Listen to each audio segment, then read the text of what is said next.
Dans la musique, il y a des artistes qui explosent et qui disparaissent aussitôt. Et puis il y a ceux qui tombent, mais qui reviennent plus forts. Gims, lui, il fait clairement partie de cette deuxième catégorie. On parle d'un artiste qui a marqué toute une génération, autant en groupe qu'en solo. Un rappeur qui remplissait des zéniths, qui alignait les hits. Puis, à un moment, il a vu tout ça vaciller. Moins de ventes, des critiques de plus en plus dures, des polémiques qui prenaient plus de place que sa musique. Beaucoup auraient lâché. Lui, non. Ce qui est fou, c'est que même au fond du trou médiatique, il a trouvé un moyen de revenir, de se réinventer. Aujourd'hui, Gims n'est pas juste de retour, il est redevenu central, présent partout, capable de sortir des morceaux qui cartonnent encore. Ici, on va retracer son parcours, voir comment il est passé du sommet à une période de turbulence où plus rien ne semblait fonctionner, avant de réussir un retour qu'on n'attendait pas forcément, une vraie renaissance artistique. Alors reste bien jusqu'au bout, parce que l'histoire de Gims, c'est pas juste celle d'un chanteur, c'est aussi celle d'un homme qui a dû tout reconstruire. L'histoire de Gims commence bien avant ses hits en solo. On remonte tout. Avant Bella, avant Sapé comme jamais, il y a un groupe, la section d'assaut, composée de Barak Adama, Lefa, Maska, Doomams, JRO Chrome, Petrodollar Veski et Black M. Et au sein de ce groupe, il y a une voix, une plume, une énergie, celle de Gims. À la fin des années 2000, la section d'assaut commence à faire parler d'elle dans le milieu du rap français. C'est un collectif fort, avec des personnalités différentes, des textes qui parlent aux gens, et surtout, une vraie cohésion. Et dès leur premier morceau, Gims se démarque. Par son flow, sa façon de poser, sa capacité à allier rap pur et mélodie. C'est déjà un leader, même si rien n'est encore dit. En 2012, c'est l'explosion avec l'apogée. L'album devient un phénomène. Des titres comme Avant qu'elle parte tournent en boucle partout. Sur les radios, dans les soirées, dans les voitures. Ce projet propulse la section au rang de groupe mythique. Et Gims devient naturellement l'un des visages les plus marquants du rap français. Mais ce n'est que le début, parce qu'en 2013, il prend un virage décisif, il se lance en solo. Son premier album, Subliminal, sort cette année-là. C'est un raz-de-marée. Des millions d'exemplaires vendus, une tournée triomphale, et surtout des morceaux qui deviennent culte. Sur Spotify, Je me tire cumule plus de 180 millions d'écoutes. À chaque sortie, c'est un tube. Je sais que ça fait cliché de dire qu'on est pris pour cible, mais je veux le dire juste pour la rime. Gims n'est pas juste un rappeur, il devient un artiste à part entière. Il touche un public beaucoup plus large, dépasse les frontières du rap et s'impose dans la pop urbaine comme un pilier. Et en 2015, il enfonce le clou avec son deuxième album solo, c'est l'album de la confirmation. Il alterne entre émotion et puissance et entre introspection et gros hits. L'univers visuel est travaillé, les clips sont léchés et les chiffres sont là. On parle de centaines de milliers de ventes, des certifications en pagaille. À ce moment-là, Gims est partout. Sur les plateaux télé, en radio, dans les festivals. Il a réussi ce que peu d'artistes français ont accompli, s'imposer d'abord dans un groupe, puis exploser en solo, en créant son propre style, sa propre image. Bref, Gims à ce stade, c'est une success story. Une carrière sans fausse note. Mais on va le voir, le parcours va bientôt prendre un virage plus compliqué. Bien entendu, derrière les projecteurs, les tubes à la chaîne et les tournées à guichet fermé, il y a aussi les moments de creux, et Gims n'y a pas échappé. Après l'explosion de Subliminal et le succès impressionnant de Mon cœur avait raison, on aurait pu croire que la machine Gims était inarrêtable. L'album Ceinture Noire sort en 2018. Le moins que l'on puisse dire, c'est qu'il se vend bien. Double disque de diamant, c'est pas rien. Puis vient Le Fléau en 2020. Là, la magie opère moins. Le truc, c'est que Gims repart sur du rap dans le but de renouer les liens avec son premier public, c'est-à-dire ceux qui écoutaient la section. Ça a floppé, l'album est vite oublié et très peu streamé. Mais au-delà de la musique, il y a autre chose qui commence à peser lourd, les polémiques. Les tensions commencent à monter avec Booba, un clash qui dure depuis un moment, mais qui prend une nouvelle ampleur à cette période. Gims accuse plusieurs rappeurs de racheter des streams pour gonfler leurs chiffres. Et puis un jour, un audio fuite. Dans cet enregistrement, on entend Gims parler de lui avoir souhaité destruction par la prière. Il y a 3 jours, j'ai fait une invocation, j'ai prié. J'ai demandé à H. McDonald de prier, ma femme aussi elle a prié. J'ai demandé l'anéantissement de Booba. C'est-à-dire j'ai demandé sa destruction. Pour le mal qu'il veut tenter de me faire, l'humiliation qu'il veut me faire. T'as capté? Et forcément, Booba n'est pas du tout ok avec ça. Donc à ce moment-là, la guerre est déclarée. Autre controverse, tu te souviens peut-être de cette histoire des pyramides où Gims avance des propos assez déroutants sur l'histoire et les civilisations anciennes. Il avait affirmé que les Égyptiens disposaient d'un système électrique dès l'Antiquité, fonctionnant grâce aux pyramides. Pyramide qu'on voit là, au sommet il y a de l'or. L'or c'est le meilleur conducteur pour l'électricité. C'était des foutues antennes. Les gens avaient l'électricité. Les gens ils n'arrivent pas à comprendre ça. Les Égyptiens, la science qu'ils avaient, ça dépasse l'entendement. Résultat, une vague de critiques, des moqueries, des débats dans les médias, en mode complotiste, et son image en prend un coup. Tout ça, ça alimente une spirale un peu sombre.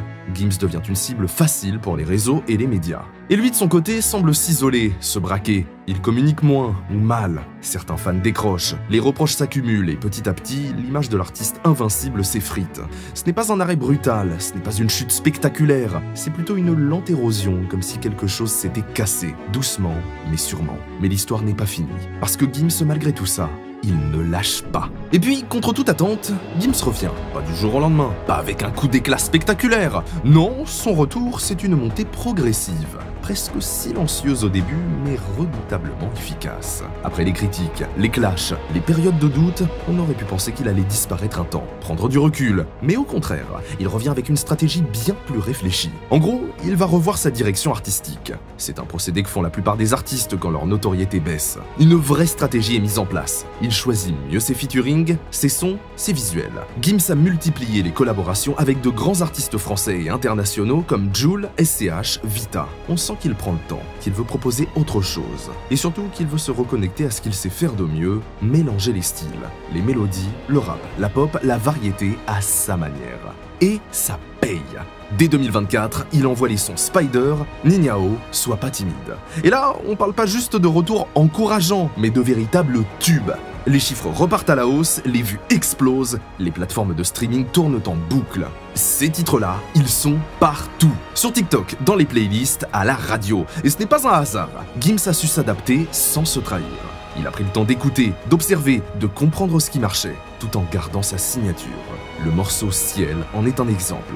Le titre a dominé le top singles pendant plusieurs semaines et a généré d'énormes chiffres de streaming. Des siennes, j'ai fait un cauchemar, j'étais à découvert. J'ai retrouvé la vue dans le Ferrari vert. 6 mois après sa sortie, Ciel franchit un seuil symbolique avec plus de 100 millions d'écoutes sur Spotify. Cela n'a pas empêché certains de critiquer Gims pour avoir recyclé des paroles. Mais le vrai tournant, c'est quand il entre dans le top 500 mondial de Spotify. Là, on parle d'un niveau au-dessus. Parce que ce classement, c'est pas juste une reconnaissance en France, c'est une reconnaissance à l'échelle mondiale. Et très peu d'artistes francophones y accèdent. Il est écouté principalement en France, mais 2/3 de ses fans sont à l'étranger, notamment en Allemagne, Belgique, Pays-Bas et Italie. C'est dire à quel point il a réussi à s'imposer à nouveau. Chaque jour, des millions d'écoutes, des fans un peu partout dans le monde. Et cette capacité à redevenir centrale dans la scène musicale, à toucher une nouvelle génération tout en gardant les anciens avec lui, c'est ça la renaissance de Gims. Pas juste un retour, une vraie reconstruction, une montée en puissance après la tempête. Et aujourd'hui, qu'on aime ou pas, on ne peut pas le nier, Gims est toujours là. Et plus que jamais, il pèse. En parallèle de sa carrière, il y a un autre bouleversement. Plus discret au début, mais tout aussi important, sa séparation avec Demdem. Demdem, c'est pas juste la femme de Gims, c'est une figure qui, pendant des années, a été très présente dans son univers. Il l'a rencontrée avant le raz-de-marée médiatique. À l'époque, il n'était pas encore l'artiste qu'on connaît aujourd'hui. Leur couple semblait solide, soudé. Ensemble, ils ont traversé l'explosion de sa notoriété. Les tournées, les clips, les moments de creux aussi. Mais petit à petit, quelque chose se fissure. Et ce qui était très privé au départ finit par s'étaler publiquement. Des rumeurs de mariage caché avec une autre femme circulent, certains parlent de double vie. Et, comme souvent, Booba s'en mêle. Il relance les tensions, il balance, il provoque. De la même manière qu'il avait cité Demdem dans un de ses morceaux pour l'attaquer sur le titre Dolce Camara. D'ailleurs, après sa sortie, le couple portera plainte contre le duc de Boulogne. À ce moment-là, tout s'emballe. Les fans s'interrogent, les médias creusent et Gims, lui, reste en retrait. Il ne s'exprime pas clairement, il laisse planer le doute. Cette séparation, elle tombe au moment où il est en pleine reconstruction artistique, et forcément elle l'affecte. Pas seulement sur le plan humain, mais aussi dans son image publique. Le Gims toujours mystérieux, toujours lisse, commence à montrer des failles. Et c'est ça qui est fort. On le sent plus introspectif, plus humain. Ce qu'il vit dans sa vie privée, il le transforme en musique. Il ne l'explique pas forcément en interview, mais on devine dans les textes, dans la manière dont il chante, dans ce qu'il dégage. Aujourd'hui, même si on connaît peu de choses sur sa nouvelle vie personnelle, une chose est sûre, il semble avoir trouvé un équilibre, un nouvel ancrage. Et ça se ressent dans sa manière de revenir encore plus fort. Quand on regarde le parcours de Gims, on comprend une chose essentielle. La réussite, c'est jamais une ligne droite.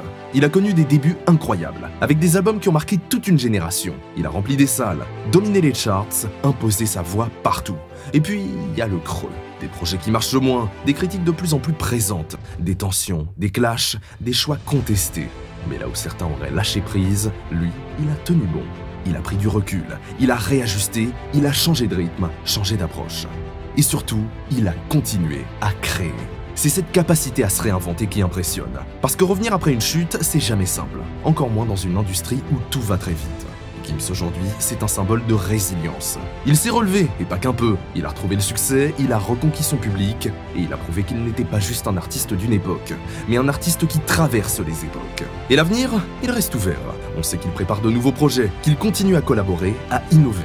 Il n'a pas dit son dernier mot. Alors, que nous réserve encore Gims? Une chose est sûre, son histoire est loin d'être terminée, et peut-être que le meilleur reste encore à venir.